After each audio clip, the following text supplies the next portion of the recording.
Welcome to episode 56 of Full Throttle, the Presidio Group's automotive industry podcast. I'm your host, Jason Stein, managing director at Presidio. Great to have you back with us again. So I think we have that in our DNA that, we're willing to take measured risks, but we also have long-term views. And that's one of the things I love about this company. We don't get paid on quarterly results. We get paid on the long-term growth of the company.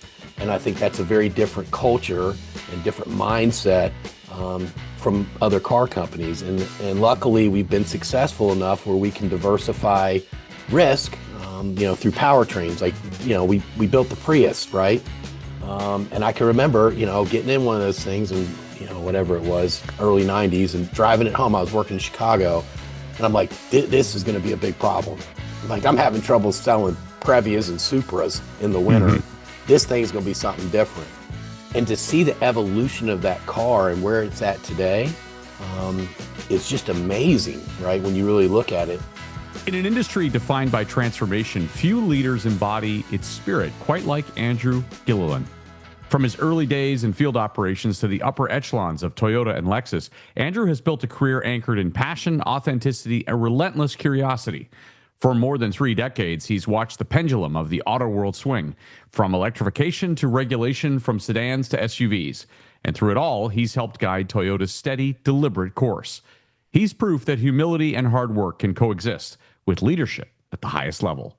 A competitor at heart, whether on the slopes of Colorado or in the boardrooms of Plano, Andrew's story is one of perseverance, purpose, and perspectives. Today, he joins us fresh off a trip from Japan to talk about the business of cars, the strength of Toyota's dealer family, the future of mobility, and the enduring value of authenticity in an era of constant change. This is Full Throttle, and this is Andrew Gilleland. Hi, my name's Andrew Gilleland. I'm the Senior Vice President of Automotive Operations for Toyota Motor North America, and you're listening to the Presidio podcast, Full Throttle. What a pleasure to be with my friend again. Not often enough, and when we're together, it's not long enough that we're together. But Andrew, first of all, welcome back from Japan, because I know you just returned, and welcome to the program. Thank you. It's good to be with you. Great to be with you. The state of the world is constantly in flux. The state of the automotive space is always changing. You've spent more than 3 decades inside Toyota and Lexus, from field operations to national leadership. What has kept you inspired through that journey and all of the chaos? I think, Jason, for me, it's just I love what I do. I've loved it from the first day I started with the company. And I get up every day and I'm happy to come to work. I'm energized. And I think it's the dynamic nature of the industry that makes it fun. But you can have all the plans in the world, and then you come into the office and, you'll have 5 or 6 big issues that need to get addressed or things you need to do. And so I think it's that diversity that happened all the way, when I started as a field traveler. You're going out and seeing different dealers and you're in different markets.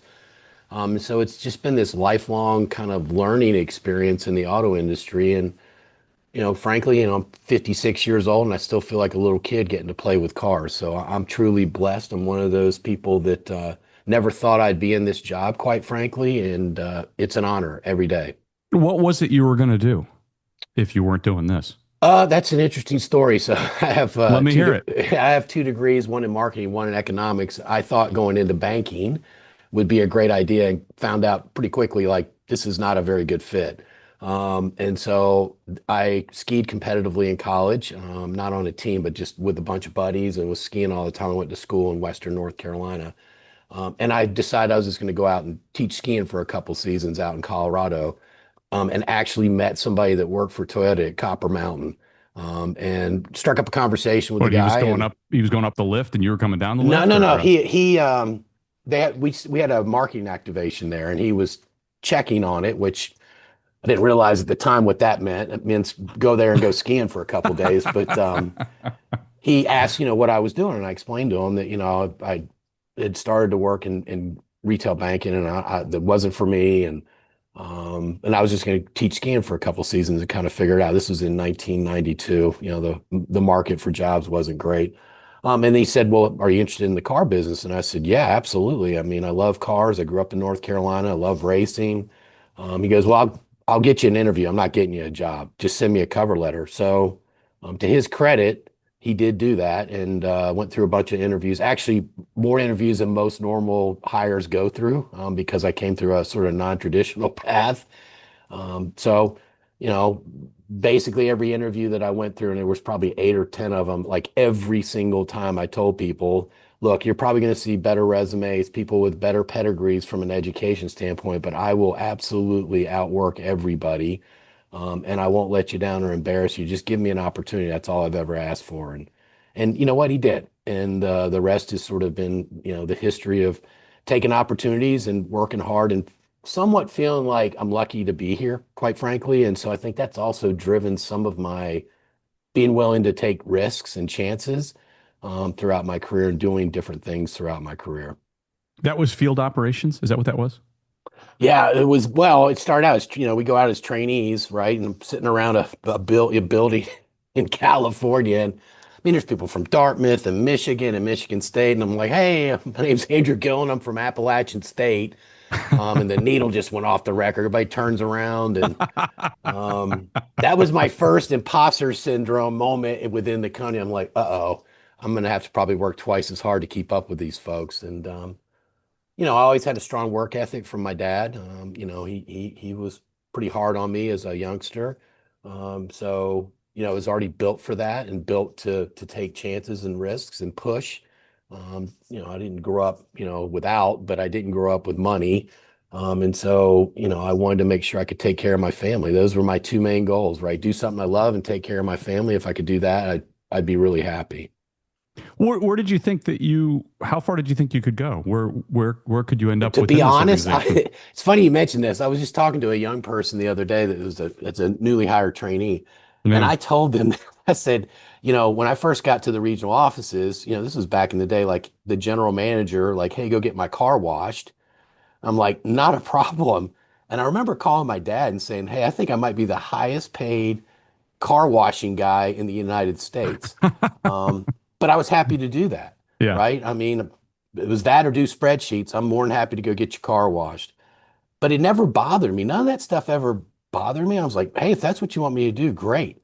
I tell people a lot, like you need to have goals, but you got to be careful. I think being great every day is way more important than having these lofty goals, because many of those things are out of control, your control.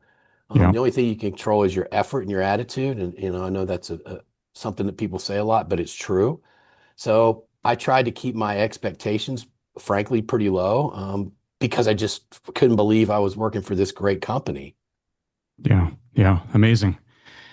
You've seen so much transformation within the company, and the pendulum has swung. We've talked about it on this program many times. Everybody was all in on electrification, and now Yeah. and then the rules change, and all Toyota does is just stay the course. And I'll never forget when Bob Carter, obviously former head of Toyota sales in the U.S. and head of North America for a while, when Bob talked about the move from California to Texas, it was outlined with this 50, 100-year vision.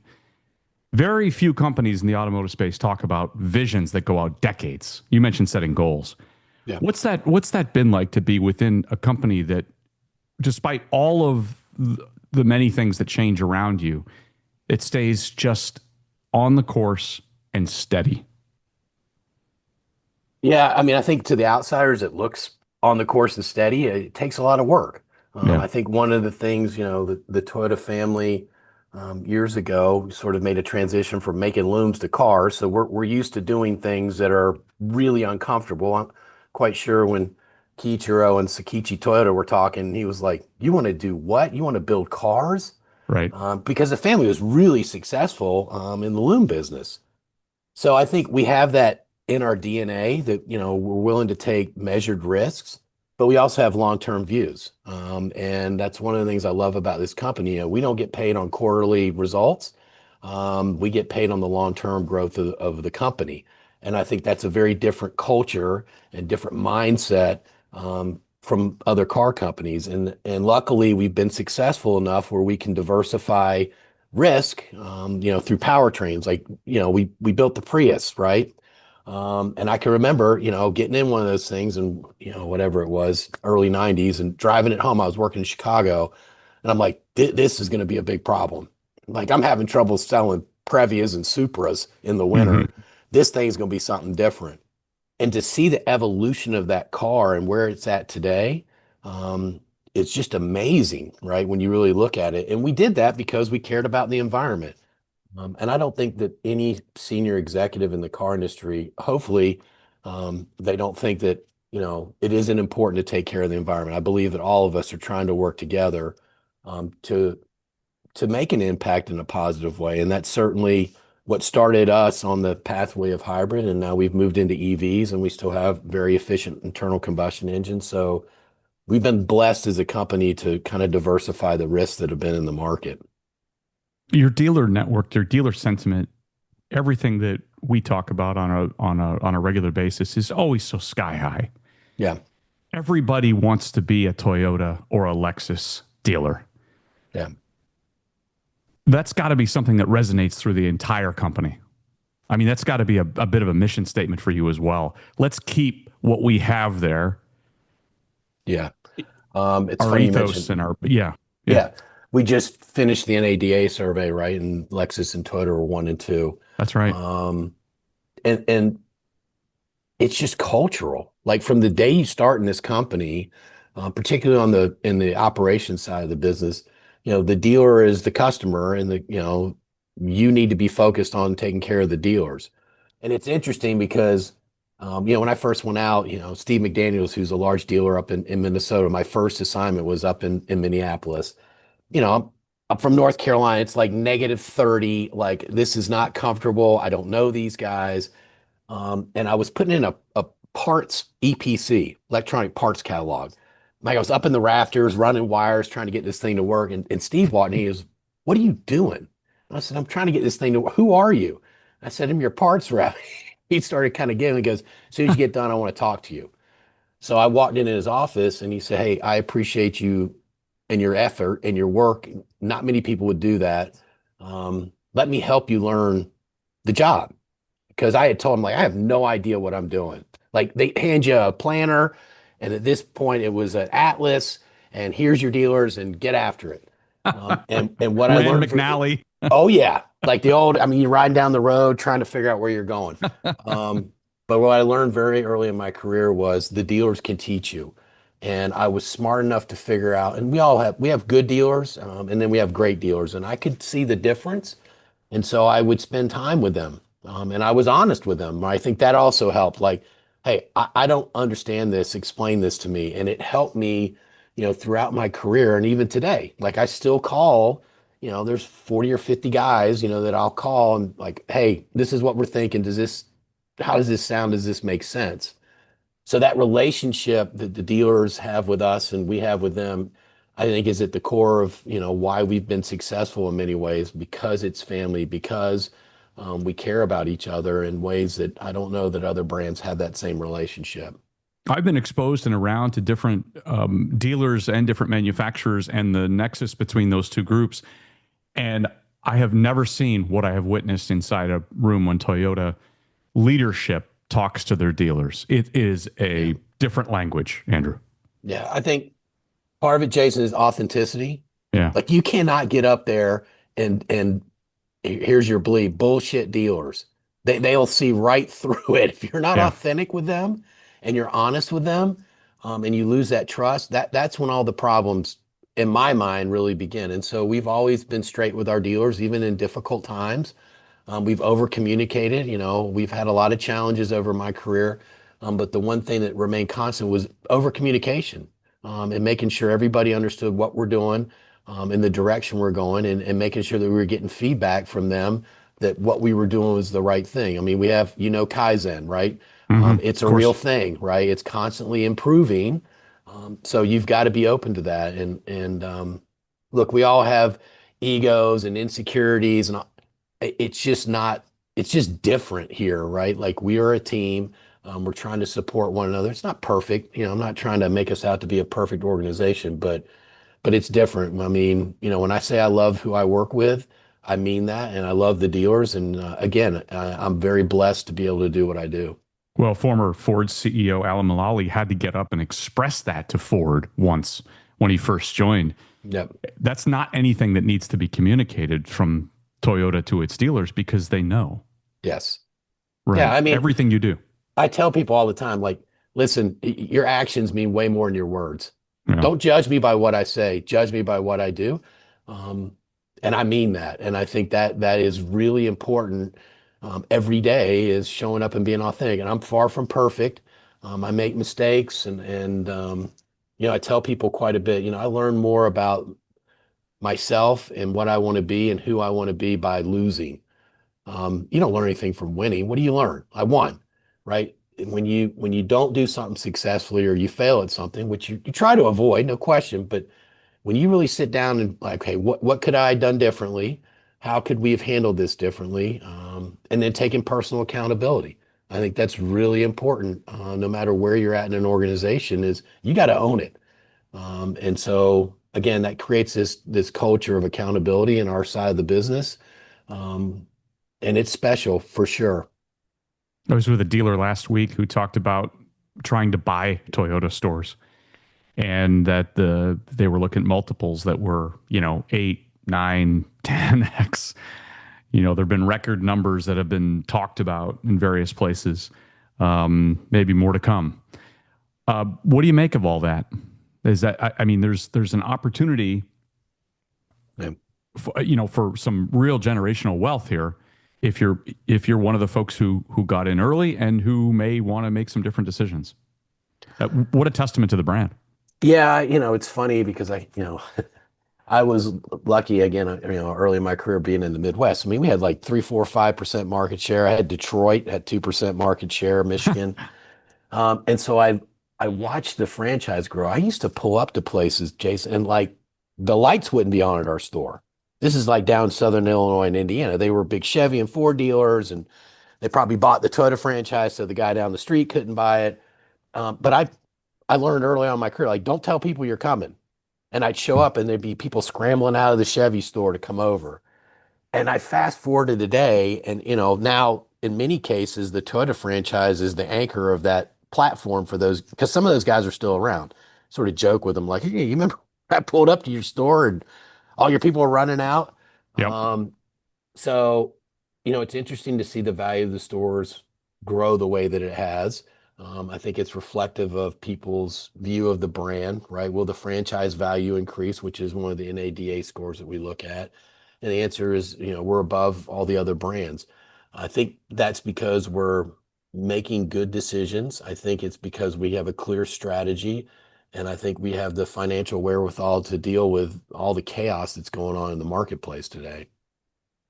All right, chaos in the marketplace. What's at the top of your list? I mean, we could talk about a lot of things.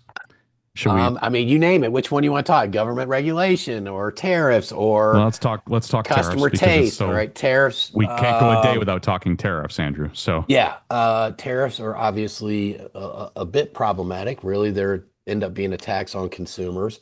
yeah. We're very thankful that we've got some clarity from 27 and a half down to 15. We can manage our business on that.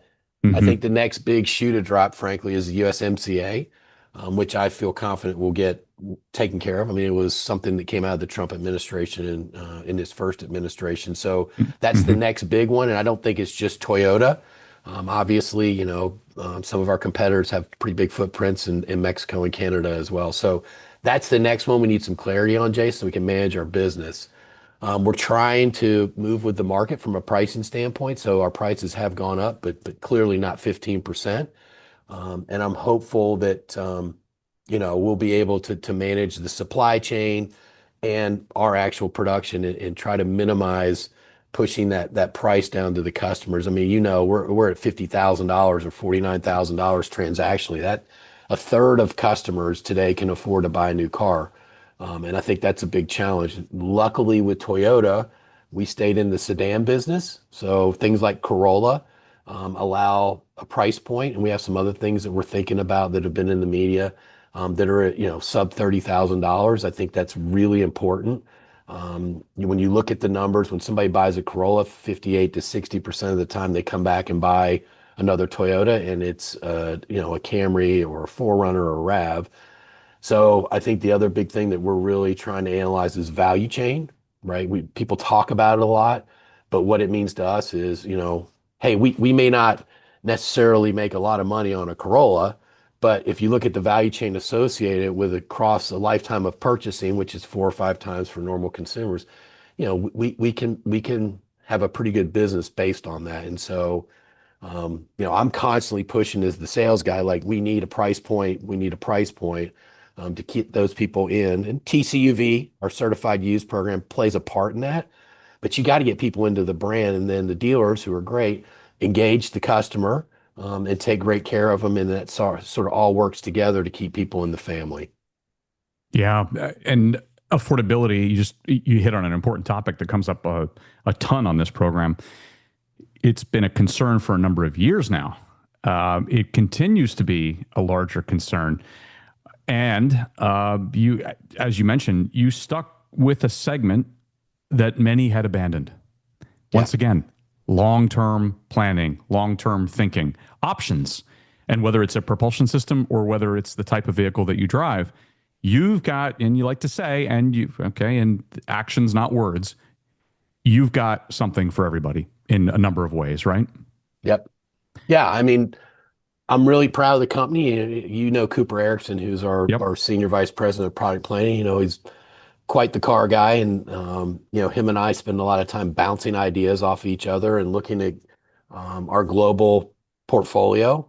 Some cars just you can't get into the U.S. because of safety or regulatory or emissions, but we have a big portfolio globally. That gives us good ideas like, oh, well, this is interesting. Maybe this is something we could bring into the U.S. market. So we're always looking at that. But, right now, to your point, affordability is something that is on all of our minds, along with the regulatory environment and how do we participate in that in a constructive way. It's difficult, as you know, and other brands are struggling, and we are too, to figure out what does regulation look like, administration, and, we decide today we're going to build a car. It's 5 years, 4 to 5 years. So it makes it very difficult, when these regulations change and things, and I can't control that. So you're having to make some bets. And luckily, I think over time we've made educated bets that have paid off very well for us. Well, you've placed your chips in a number of different areas on the board. Right. That's the answer. You haven't pushed all in one place, as some have. And you haven't pulled all out. Yeah. Yeah. The Chinese, decades and decades ago, a small brand from Japan came into the American market, and because there was an opportunity, the 1970s with petroleum crisis and affordability issues, Toyota did well. Yep. Decades later, a couple of brands from Korea did well. Do the Chinese have an opportunity if things swing in their favor from an entry standpoint to fill that gap as well in a very similar way? I think the short answer is yes. I have Mexico as part of my responsibility. So if you go down to Mexico today, you'll see the influence of the Chinese brands. The thing that I get a bit concerned about is I'm not sure that I'm competing against a company.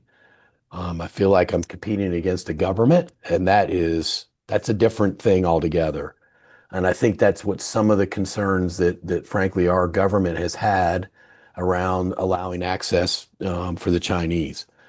So I want to be careful because I don't need to start an international kerfuffle, but I think we have to be clear about who we're competing with, right? And I think we're willing to compete on a fair and level playing field.